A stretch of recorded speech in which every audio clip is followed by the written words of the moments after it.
All right. Hi, everyone. Welcome to this week's Introduction to Programming Nanodegree webcast. My name is Jonah. I'm a coach here at Udacity, and then over in Mountain View, we have... Hey, I'm Anthony, also a coach here. Yeah, cool. So we're today talking about HTML validation, CSS validation, why you should care about it, and how to do it.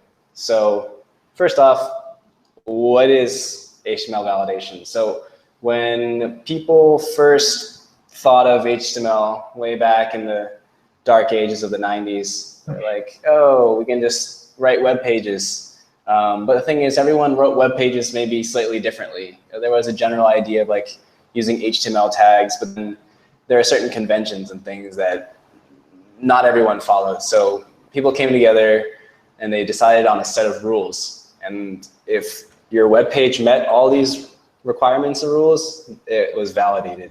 And if it didn't, then it didn't meet validation. Maybe your website still worked, but it had to meet all these standards in order to be validated. So why does that matter? I don't know. Why do you think HTML validation matters, Anthony? What's sort of your perspective? Well, I think it matters the same way that programming style matters in any language. So why do you have to indent where you have to indent in Python? Well, in Python you have to indent where you have to indent because the code won't work. But that's born out of a convention that came from C programming and Java programming, lots of other languages that say, you have an if statement, you indent. You have a function definition, you indent. Right.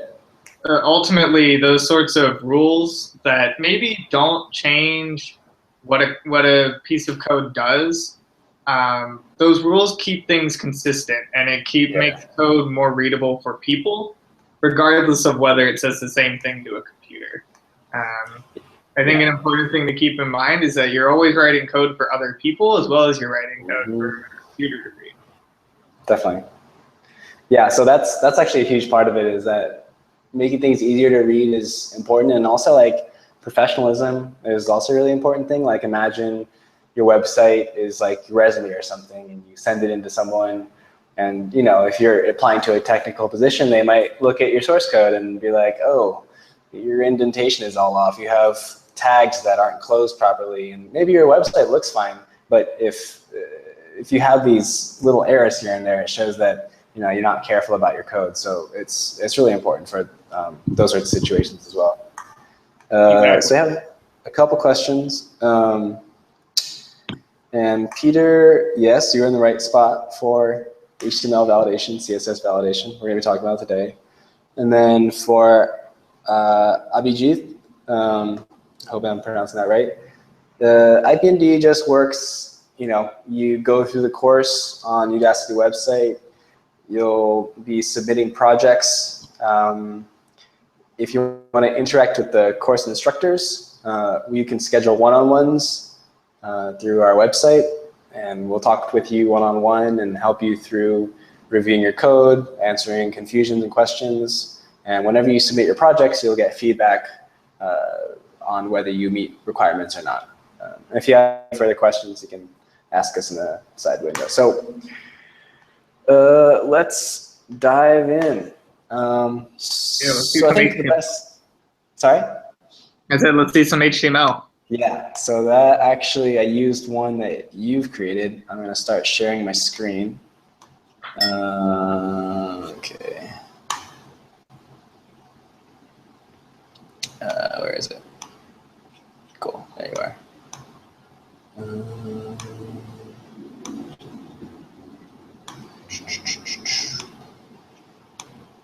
Great. So can everybody see my screen? It's just black right now, but sometimes needs a second.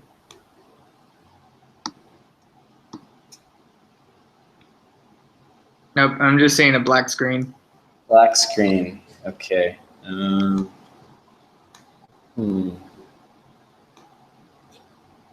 Let me stop screen sharing and start again. All right, you see me? No, you don't.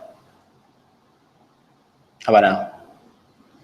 Still just a black screen over here. Okay, let me try sharing the whole screen. Yeah, let's try that. Sometimes it's finicky. Also, not seeing you when you stop screen sharing. That's weird. Yeah, I've never seen that before.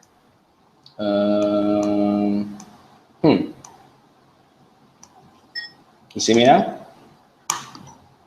Nope. You see my screen now? Nope. Can anyone who's watching see my screen? That's not Anthony.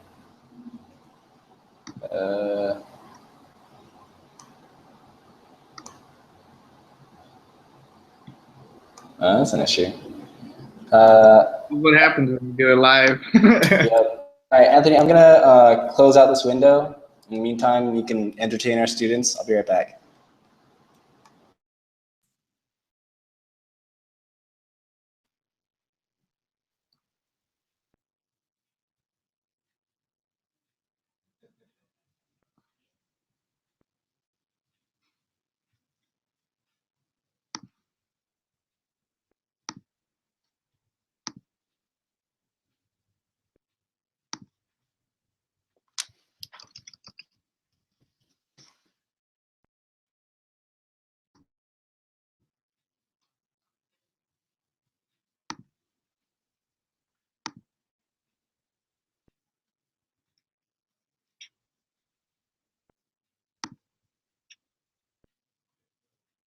All right, you're back.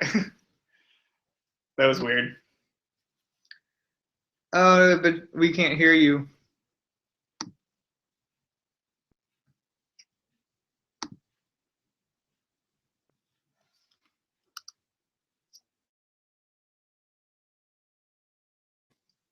I swear, Google Hangout by the week. It's getting bad.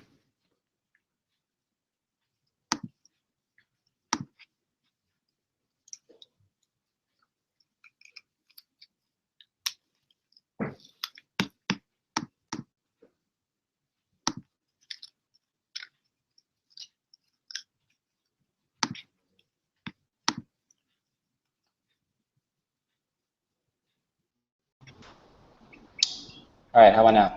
Yep, I can hear you. All right. I guess there's two of us. That's weird. Yeah, your evil clone decided to join too. Yeah, he's probably what's causing this whole thing. All right. So, do you see my screen now? Yep. Yeah. All right. Cool. So, there it is. Neat. Turn my notifications off. All right. So we have this HTML, which Anthony, you might recognize, and actually it looks fine so far. Yeah. You know, all the colors are showing up, and the tags look mostly right, but it's a different story when we validate it. So it's pretty simple to do if you want to validate some HTML. You want to just select everything, copy it, so copy. And then we'll go to our best friend, the W3C validator. Okay, and we will validate by direct input, which means we're just going to type directly in. But instead of typing, we just copy and paste everything. And we'll check it. So I actually went through and completely messed this up. So you'll notice that when we validated it, we have a bunch of errors. Wow, 23 of them. Yeah, yeah, nice. So it's really nice. You can go through this and you'll see that every error gets highlighted here. And we're going to go through and explain what these are one by one. Okay, so the first one AC is element UL is not allowed as child element of UL in this context. So what this means is you have this tag, which is unordered list. Is that right, Anthony? Mm-hmm. Yep. So if you're unordered list, like a bulleted list, doesn't have numbers because it's unordered. Exactly. So if you want to create a list, you do this, and then you do like li li is elements of that list. And then sometimes I see this a lot. Students will try to create a list within the list. That's fine, but you have to create it as a child of li. So let's go to our. So this is on line 24. So go to line. Actually, let's do this. And this. Cool. All right. Actually, that's not good. Let's not do that. Hide that tree view. The tree view. How do I hide that? And if you go to view, you can hide the sidebar. Got it. That helps. That's enough. Cool. So let's look at line 24. And we see this UL here, and that's the culprit. But if we want to create another owner list within a list element, we have to do it within another list element. So we'll create a li and a ul here. And it really helps if you indent things. And then you want to create another list within there, like this is a deeper level exception. Okay, and then you close those tags. And that's how you get list within a list. You don't want to just throw ULs willy-nilly in there because you'll end up having problems. So that fixes that one, hopefully, I think. And, it always seems a bit weird, but I think like it sort of makes sense when you think that a list's only children should be list elements, right? Yeah, and then exactly. And then just remember that those list elements could contain whatever you want. Right, so. Exactly. Yeah, that's a good way of putting it, because these are the children. Unordered list is very picky about its children. It can't be anything but other list elements. It's like a really mean step parent. Yeah, but if you have another list inside the list element, they'll take whatever. You can put like images in here, you know, don't do that, but you can. So for line 28, we have another issue here. And actually, I messed everything up because I put some new lines in, so I'm going to revalidate this stuff.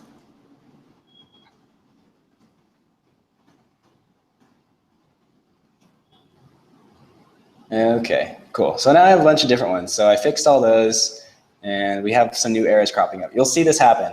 You'll fix one error, then maybe something that was depending on it goes wrong, or something goes right, and it'll end up fixing itself. But now we see we don't have any errors until line 116. And it says, yeah, it's always a weird thing about like the logic of code, and right. Especially with HTML validation, like things can depend on your unintended bugs, which can cause further bugs. It's a weird phenomenon. So we have some, I think we have some questions here, or are those from before? Those are before. That's just David and Peter saying they couldn't see you. Okay, cool. Let me just close that out. All right. So now we have saw left angle bracket when expecting an attribute name, probable cause, missing right angle bracket. So sometimes they'll give you suggestions of what's going wrong, and that looks like that is an issue. We are missing a right angle bracket here. So HTML is really picky. You need to make sure that everything has angle brackets properly put in, and you know, make sure that every tag that you open is closed unless it's the kind of element that doesn't need to be closed. What's an example? What's an example of an element? I guess image tags. Image tags, the line break tag. I think those are the common ones. Yeah. Yeah, that's about it though. So we fixed that. And then on line 16, we have slash is not immediately followed by right angle bracket. That was probably the same error as before. And then we have this error, end tag had attributes. Like, we don't really understand what's going on at this point, but we can assume that all the errors were fixed by that one little angle bracket. Cool. So on line 172, we have element angle not allowed as element of child P in this context. So down here, 72. Cool. So right here, I made some mistakes. It's pretty common. You can't use angle brackets as like notation. If you want to like talk about div tags, like specifically in your code, you can't use these. You have to use escaping characters. Do you happen to know what escaping characters are off the top of your head? Is it? It's a and LT for the less than symbol. Right. And a semicolon, usually after the LT. There we go. There we go. So you'll see it light up. And then ampersand GT for the greater than symbol. That's right. Yeah. So that's how you want to talk about angle brackets. Even if you do just one, it's going to mess everything up. So don't do that. You notice like when Jonah types that less than symbol, the colors kind of mess up, and that's because you're sort of interpreting that using as a tag name and then the others as various tag attributes. Yeah. And weird things happen because those less than and greater than symbols have special meanings in the language. Exactly. So we have to, if we want to write them explicitly as a less than or greater than symbol, we need to write it differently. And you see that sort of thing come up a lot in programming. Yeah. For various characters that hold special meaning in different languages. Yep. So HTML is its own sacred language. Cool. One of my favorite escape characters is the backslash. In a lot of language has special meaning. And in order to actually write a backslash, you write backslash. Because the backslash special meaning says interpret the next character literally. So you write the backslash to say interpret the next character literally, and then the second backslash is the backslash is what you want to interpret literally. It's weird. So you can have it's very confusing. Dang, I'm glad I don't have to work in those languages too much. Neat. All right, so let's keep going. We have a bunch of errors left to go. Cool. So on 9, we have an error on 192. So, okay, so it looks like saw quotes when expecting an attribute name. Probable cause equals missing immediately before. That's not quite right here because we just made a different error. Our attribute is in quotes. So we want to have our, am I getting the terminology right? This is the attribute and this is the value? Right, cool. So you want to have your attribute, no quotes, just, as a word, and have it equals and then the value in quotes. It can get kind of frustrating sometimes, like it's hard to remember, but once you do these a few times, the coloring helps you too. So if you notice this was yellow, you want to have your attributes be green and your values be yellow. And the more you do this, like an error message where the probable cause is not correct, which can happen with various error messages, since determining an error system like programmatically is actually quite a difficult problem. The validator, or even in other languages, the traceback can make assumptions about what's causing the error that just might turn out to be wrong. Sort of like when spell check's wrong in Microsoft Word. You just ultimately you take the advice, but like it's up to you to like actually determine the cause. Yeah, that's a really good point. The most valuable information here is the line number. Beyond that, the best guess of the software is probably wrong. Sometimes it's right, but you really have to think for yourself. in order to make these fixes, Yep. which is one of the fun parts of debugging. Cool. That's why it's probable cause, not Right. 100% cause. Exactly. Probable cause. And it's not like police probable cause, where I don't know where the metaphor was going. So 192, so I think this is the same issue. This is the same issue. This is the same issue. So you see, like, we have 4 errors coming from just a couple of typos. It's kind of, these errors can cascade and blow up. And it's Does it seem like often a good time to revalidate and maybe see what we probably a good fixed? idea. Definitely. Do that. I think it's usually a good idea. I think if you like fix one problem, like run things again, see what's going on. It can reveal new information or information that you didn't notice before. Yep. Cool. So we only have 5 errors now, which is great. So on line 239, says stray end tag div. So this looks like it's just a stray, like bracket or slash. So you want to have all your forward slashes come before your tags in order to close the tag. So we'll take that out. Let me say end tag per body seen, but there are unclosed elements. So this just means that we end our whole page, but there's some divs or some other elements that haven't been properly closed, and those come later on here. We can see that we have an unclosed div on line 219 to line 219. So this div doesn't get closed. These are kind of hard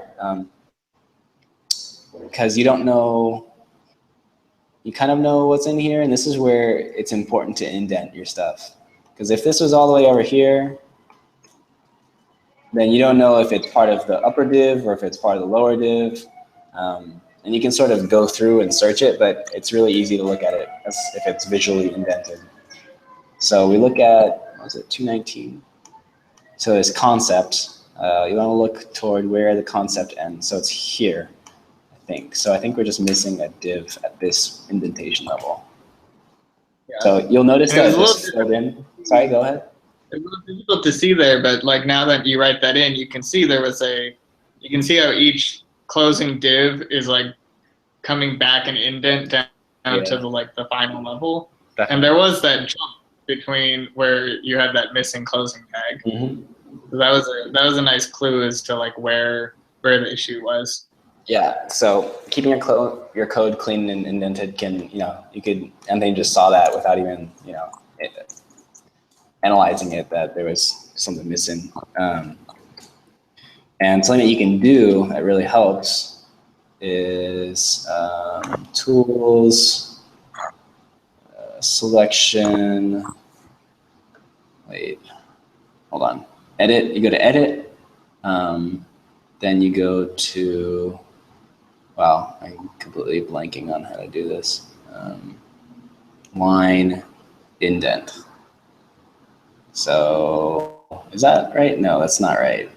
That just indents everything one time. There's something to do auto indent. Where?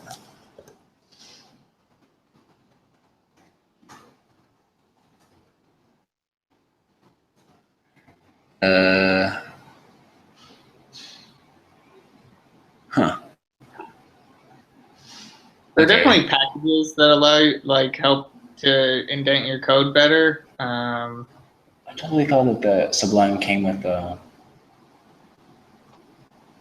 indenting tool, but maybe I'm wrong.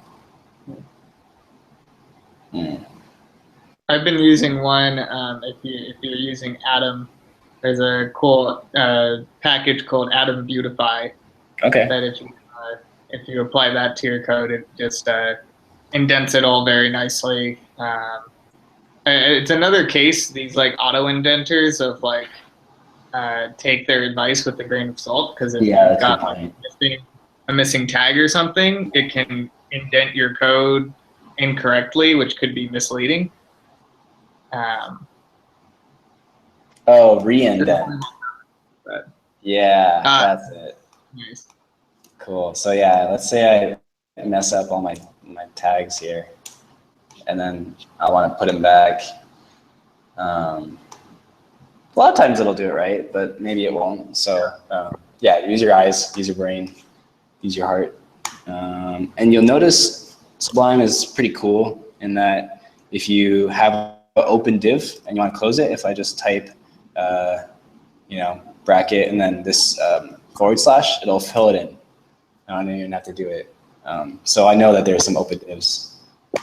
And that looks like there's another open div on line 191. Or is that the one we just did? No, we did 219. 191 is this div class lesson. So I think, so concepts are within lesson. So once all the concepts are over, I think there's just an extra missing div here. And then on line 30, we have another lesson. So we'll go down once all these concepts are over. Here, are missing a div. Cool. So I think that's about right. Let's re-indent these. Line. Cool. Everything stacks up nice. And I think if we copy and paste this into here. Might have one extra there at the end, but let's see what the validator says. Yep. Straight untag. All right. Yep. Too many divs. You can see how the indentation kind of revealed that, which good point. Was the big P. So let's say,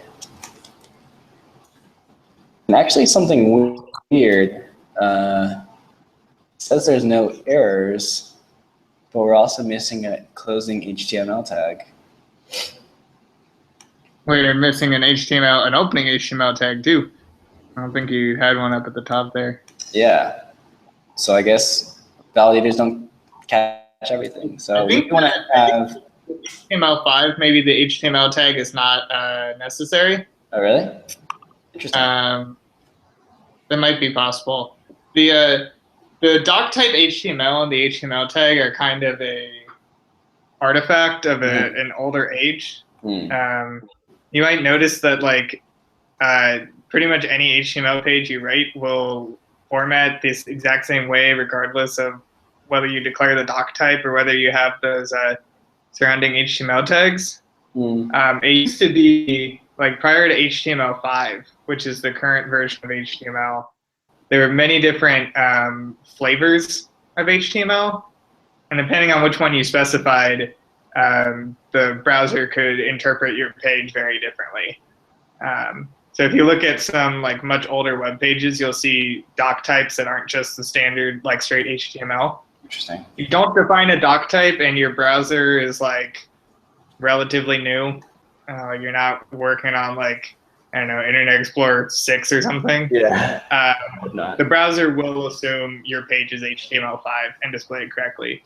That being said, usually a good idea to put in a doc type, at least partly because who knows when the standards will change in the future. That's true. And that can at least kind of future-proof your web page a little bit. All right. Cool. I think that's about it. Validate early, validate often, and maybe you need some help, post in the forums or ask one of us in a one-on-one. Yeah, thanks so much for coming, guys. Cool. See you soon. Thanks, guys. See you later. Bye.